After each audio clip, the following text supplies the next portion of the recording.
Right. Hey man, it is the Ace Micheals Show, brought to you live by me and in your home, on your phone, wherever you watch your social media. We're on 24 hours a day. You can check us out. If you ever want to be on the show, I dare you. You can call the show at 702-540-3498. That's how you can make your arrangement, make your schedule to be on. Or you can email. You can email us beyondthebuzz, or our new email, which is acemichaelsshow at yahoo.com. So be on the buzz at yahoo.com or Ace Michaels Show at yahoo.com. Today, my guest is Cynthia De Boer. She is an author. Are you an author or an authoress? Author's fine. Authors, they get to still be author. It's not like actor, actress. There's no doctor, doctress. You're either a doctor or you're not a doctor. You're not a doctoress, right? Or in Spanish, like doctorita. You're an author. She's an author. She wrote a book which is called Me, Myself, and I, which is a very clever title. And I'm going to let her tell us a little bit about it. But in the subtext here, it says the realities of living with a prosthetic eye. And I presume that you have one. You probably didn't write a book and not actually have one yourself. No, I do. To begin with, I'd love to thank you for the opportunity to meet with you today and to get my information out there. This is a great opportunity, and I'm really appreciative of it. Well, it's my pleasure to have you. Tell me a little bit about, not just me, but tell everybody a little bit about the book. What's up with the book? De Boer? What's up with the book, De Boer? Well, to begin with, as far as I go, I was born in Colorado in 1960, and at 2 weeks of age, a heart malfunction was discovered, and I went through that. I was also born with glaucoma. And to this point in my life, I've had over 14 surgeries on different things, including brain tumors, you name it. So my eyesight has always been an issue. And at 17, I lost my left eye. So when people ask me why, it was because at that time, and sadly as today, there isn't much information out there on this. No, there isn't. So Me, Myself, and I, the title just kind of came to me in a dream. Me, it's the whole blending of a person, because we're not just one thing. So it's me, the physical body, myself, the emotional mind, and I, the prosthesis, blending into a complete and healthy being. And this is what is important. You have to go through these stages of shock, everything that goes along with grief. You will go through that. And I felt this book was very, very necessary. The information is vital. Today, according to the Society for the Prevention of Blindness, 10 to 12,000 people a year lose an eye. That is from disease, accidents, abuse, you name it. And there's not much out there to help people. You can find a few things online. It takes a lot of work to find it. And unfortunately, it's not really complete. There are several aspects to eye loss. And so that's the reason why. I just felt that this was necessary. I call my book an informational mini memoir. It shares my story, but more importantly, from my story, I get to give people information to help them transition into this new way of life. There are things you can do. There are things that happen to you that no one talks about. And that's the reason for the book. Yeah, I was going to ask you, like, what type of book is it? Like, is it a story of your life journey, and in the middle of this story deals with the prosthesis?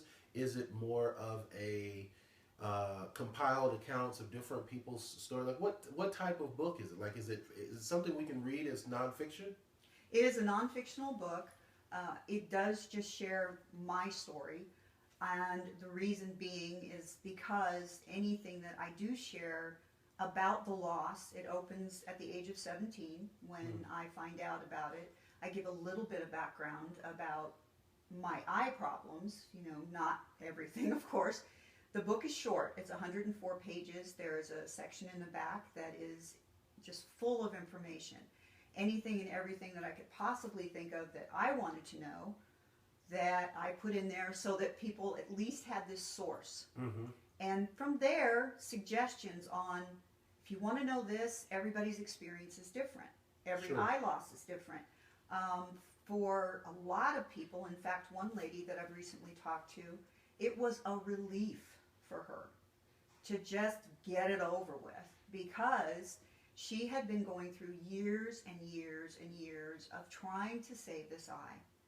Constantly going in for surgeries, constant eye drops 4 times a day, 3 different types, and pain and watering and all the things that just make you miserable. I mean, let's face it, you use your eyes for everything. Of course. And so for her, even though the shock of, okay, I've done all this forever and now I'm going to lose it anyway, at the end she was pretty relieved about it.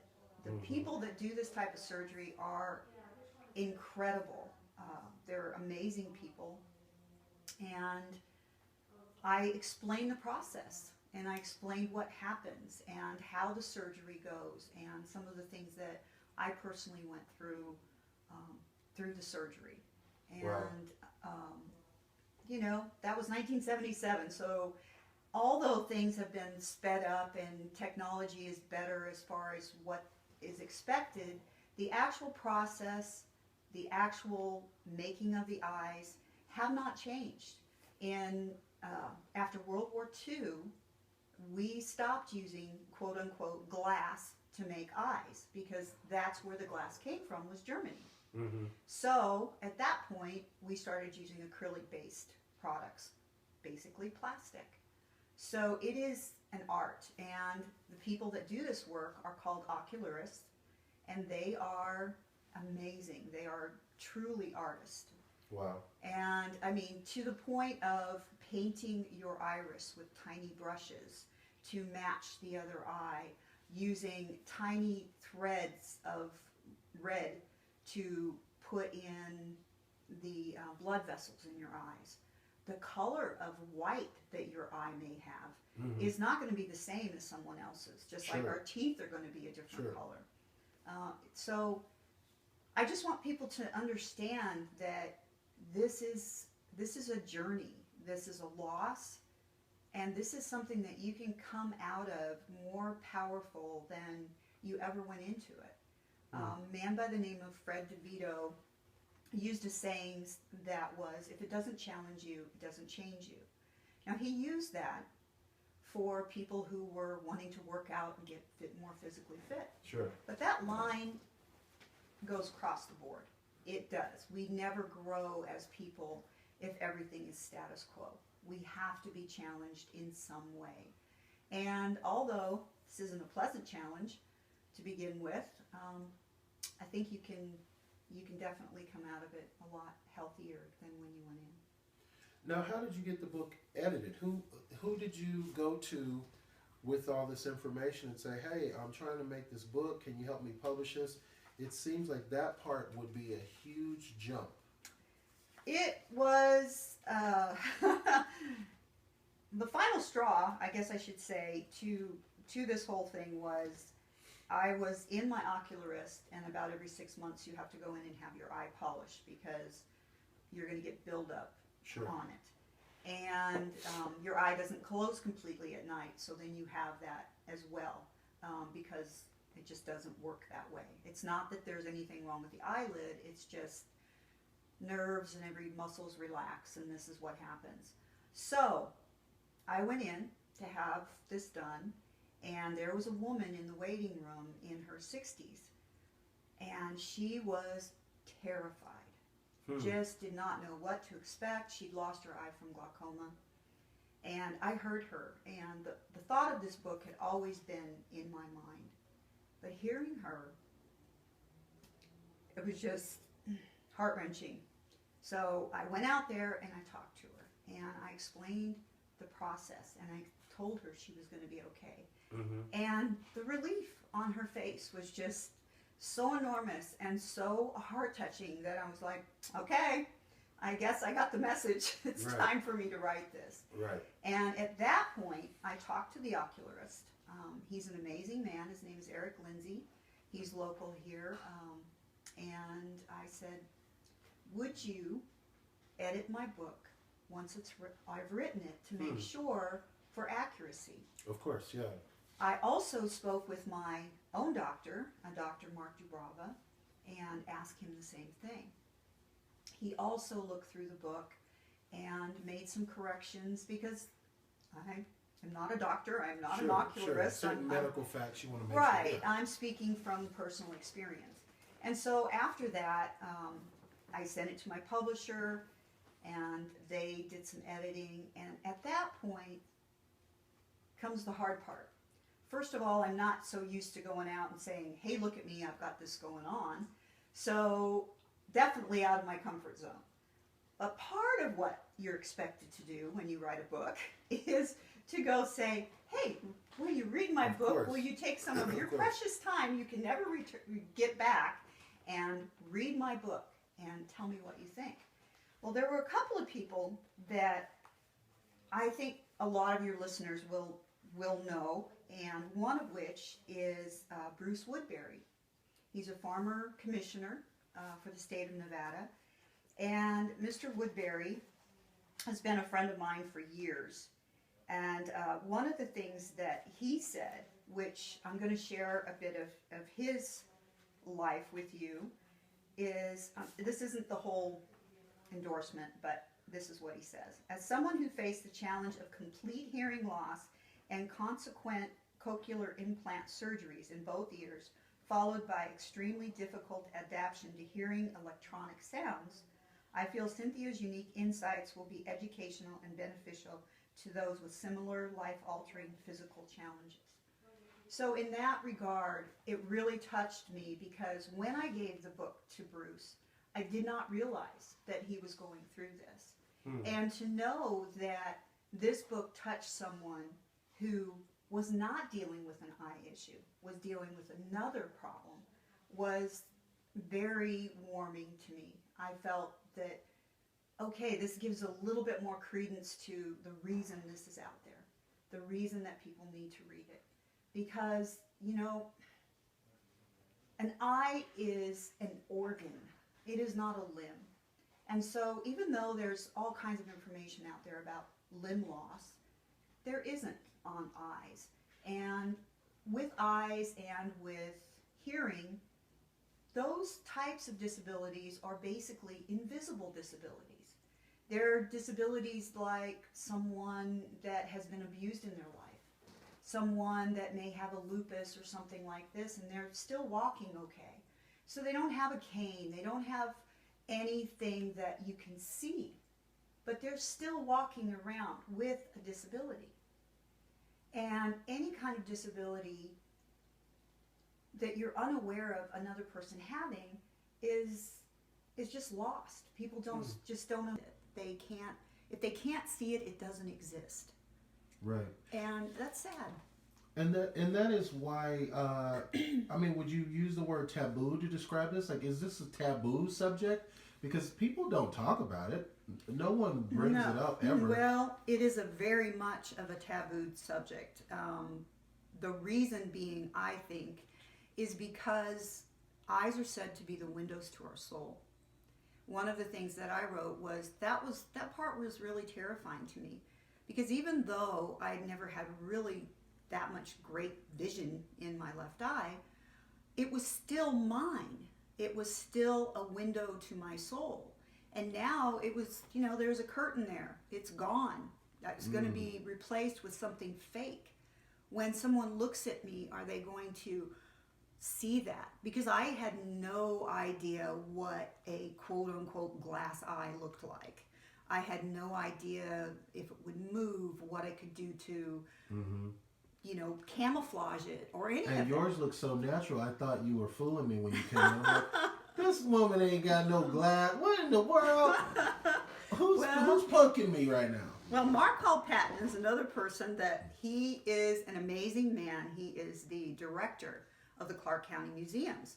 He's also somebody that they call the Beard of Knowledge. He has been on the Pawn Stars. Where do you have I've never had anybody on the show that has so many sayings that are, you got Diva Day, the Beard of Knowledge. Yes, he's on the Pawn Stars. Is that the new Star Wars episode? The Beard, Star Wars 9, the Beard of Knowledge.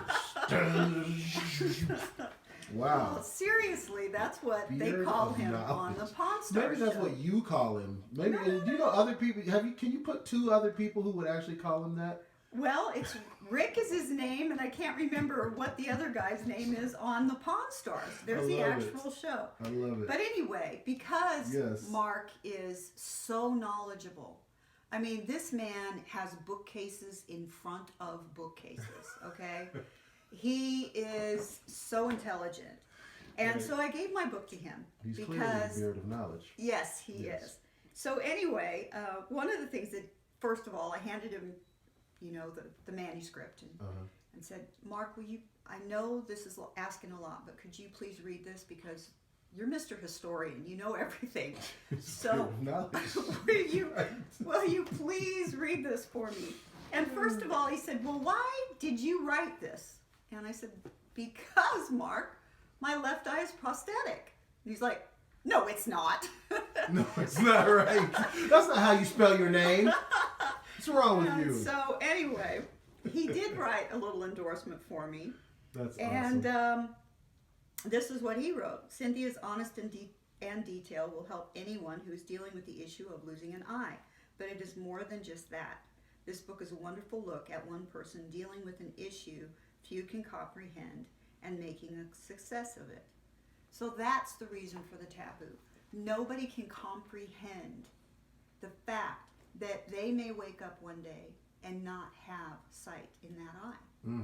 And people don't want to talk about it. However, pretty much, I would say 30% of the people that I have met since this book has come out either know someone that's currently alive with the problem, or are personally dealing with someone who has that problem on a daily basis. I was fortunate enough to have an article published in the Review Journal in the health section, and the title was, Can You See the Difference? Okay. Sarah Corsa was the reporter, and she sent a beautiful young woman out to be the photographer. The photographer's husband had actually lost his eye. Oh, wow. In a car accident. So we have that. I did a health fair. At the health fair, a guy sitting next to me, what's your book about? I told him, oh, my cousin lost his eye in a shooting accident. And then I talked to someone else, and, oh, my little brother did that. He stabbed himself with a pencil. I mean, all these crazy things that you hear about. So it is a lot more common. Again, 10 to 12,000 people a year lose an eye. I mean, that's not a small number. That number is probably higher than people who die on plane accidents in the United States, actually. How do people contact you? So we're going to make sure people are interested in this, and I'm sure you've got plans to do other shows and promote your book. But how do people contact you if they're interested in this now, if they want to buy the book, for example? Okay, my book is for sale through Amazon and all the other book outlets, Barnes & Noble and that thing. I also sell direct to people if they're wanting a large quantity and they need them right away. I do try to cut breaks where I can. Sure. I have been able to sell books to ocularists and physicians that are wanting to put them in their offices to help their patients. One of the programs that I started right away once the book was published was I sent out over 200 books free of charge to ocularists and doctors around the country in order to get the word out. I sent 35 letters out to all of the ocularists in Canada in order to do this. This is my purpose. And was that successful for you? It was. I have contacted a lot of people, and in fact, a lot of people have actually telephoned me through the ocularist that I gave the number to, or to gave the book to, and they would call and say, hey, can you tell me about this? I haven't had a chance to get your book yet. And I've spent hours on the phone with different people, you know, hey, this is what happens here, this is what happens there. Phantom pain is a very major issue with any kind of limb or eye loss. A phantom just means that the limb or the organ is no longer there, but you still feel the pain of that. And the first time it hit me, I literally thought I was losing my mind. And I went through this for years. Because what happens is, as a patient, especially in my case with all of my other medical problems, my family's dealing with enough, okay? And now, all of a sudden, I'm walking through the mall and somebody's stabbing me in the eye that I don't have. So I'm going to go and say, hey, by the way, you know? So not only does my family need to worry about now my medical issues, but also the poor thing's going crazy. So I kept it to myself for a number of years. In fact, until my late 20s, when I met a man, and I was managing a health club at the time, and I was doing electronic muscle toning to help him because he had no legs. He had lost them in a train accident. And we had become friends, and he was just the most gracious, loving man ever. I, to this day, can't thank him enough. He kind of took me under his wing, and he had 3 boys, and I kind of became an adopted daughter of his. And he was talking to me, and we were working on really building his upper body strength. And he said, I'm doing okay except for the phantom pain. First time I'd ever heard anything about it. And I just started weeping because it was, okay, I'm not crazy. Yeah, and it made so much sense to you at that point. It just hit me like a ton of bricks. And it was just like, wow. At the same time, this huge weight had been lifted off of my shoulders that I'd been carrying around forever. Never had been told about it. How to survive this kind of thing, how to cope with it. You have to have faith. And I don't care in what you want to call it, but you have to have faith that there is a reason for this and that you're going to get through it. You have to have knowledge, because knowledge builds understanding. It builds compassion. And you have to have that knowledge for anyone that's dealing with you so they understand. You have to understand that there is the process of grief, and you are going to go through those 7 stages. And finally, you have to have a sense of humor about yourself. I'm blonde. I've heard every blonde, one-eyed, blind joke you can imagine. I didn't know they had blonde, one-eyed, blind jokes. Well, they're all different, but they're out there, believe me. And one of the things that happened to me was the doctor who had taken care of me from the age of 3 months old was the one who had to do surgery on me to remove my eye. And that happened due to a retinal detachment. My eye filled with blood. It was not a fun time. And once it was all over with, this wonderful Dr. Ivan Hicks, who was in the Denver, Colorado area, kind of pulls me aside. I'd gotten my eye and I was feeling pretty good about things. And he says, Cindy. I said, what? You know, it's like, got a secret for you kind of thing.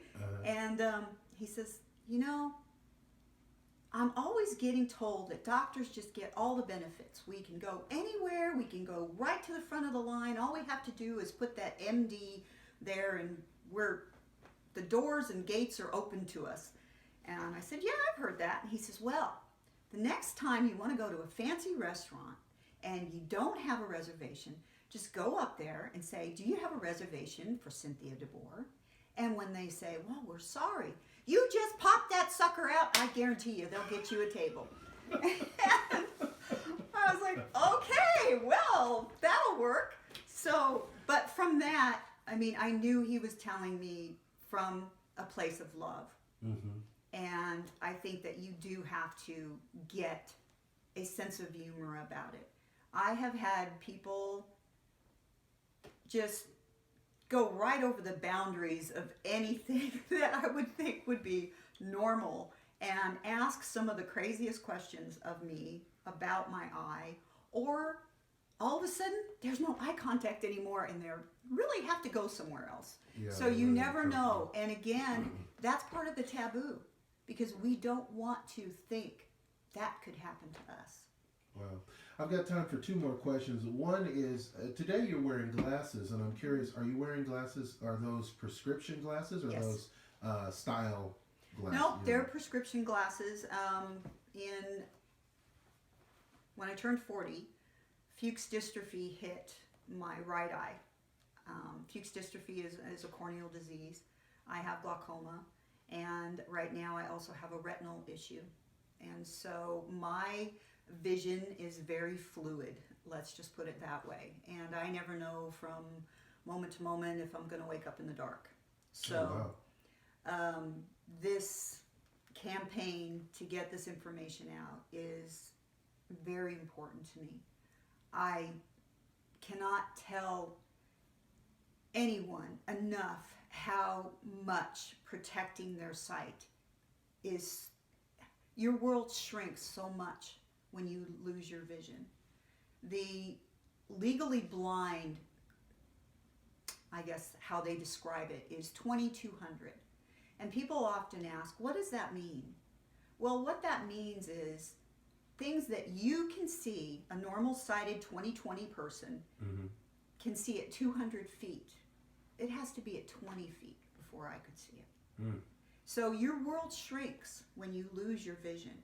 You have to think about how many steps it takes to cross the room. How many steps is it to get to my front door? How many steps is it to this? You have to, everything is bigger. So in other words, again, your world just shrinks.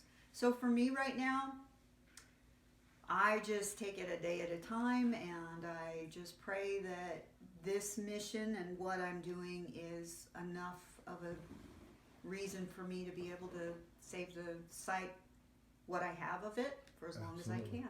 I want to ask one last question before we run out of time. I want a closing remark from you, something that you might say to someone who is going through this experience from the very beginning, something that you might tell them to look forward to beware of, to look out for, some caveat, or something that's awesome about what they're about to experience. Okay. I would say gather all of the information that you can get. Be kind to yourself. Understand that it's okay to have your down days and to think only of the positive that's going to come out of it. There's a song called Already Gone, and it's written by the Eagles. And it says, so oftentimes it happens that we live our lives in chains, and we never even know that we have the key. And it is my hope that my book will actually help someone find the key to their happiness and to their journey. And that is what's up. Hey, it's the Ace Micheals Show. I want to thank you for joining us. And my guest today, CYNTHIA LEE DE BOEer. Her book is called Me, Myself, and I. Make sure you check it out. As she said, you can get it at Barnes & Noble. You can go to Amazon.com. It seems like it's a really good read. And that is what's up. You know what I say at the end of every show, and I mean it. Live the life you love. Love the life you live. Thank you.